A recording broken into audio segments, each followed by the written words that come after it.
At least 160 minors, juveniles, tots, and a toddler were rescued from further depredations by a man of the cloth and his conniving associates in Mexico, Pampanga.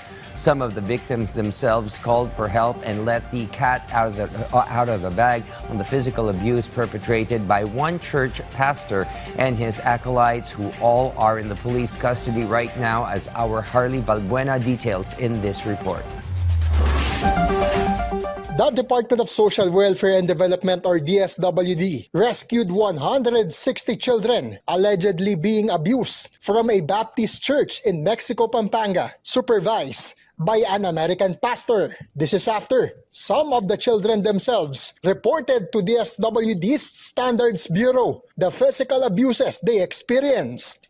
Ibang klaseng kwento ng pananakit ranges from ginapos na gamit ng kadena ng kapal, pinaluhod sa graba, pinaluhod sa asin na may bato, pinalo ng yantok na yung ginagamit sa arnis, exact term niya was arnis. Meron kaming report na pinalo ng PVC pipe, kinulong sa kubeta, hindi pinapakain. So these are all grave child abuse. The youngest among the victims is a 3-month-old baby, while others are below 18 years old.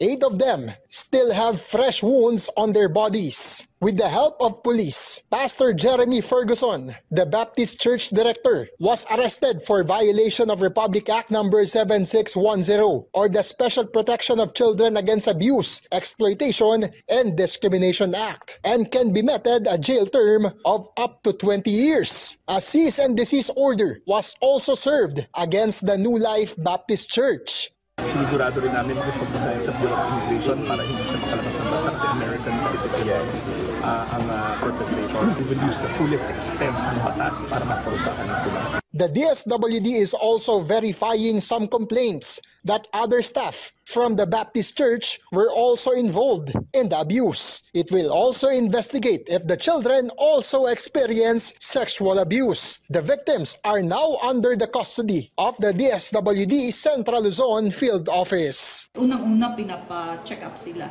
Kasi yun nakita yung mga bruises ng mga bata. So, inuna na muna yun. Gagawan din ng mga psychosocial processing. Ang pinaka-importante, ibalik sa pamilya ng may mga pamilyang bata. Harley Valbuena from the National TV Network for a new and better Philippines.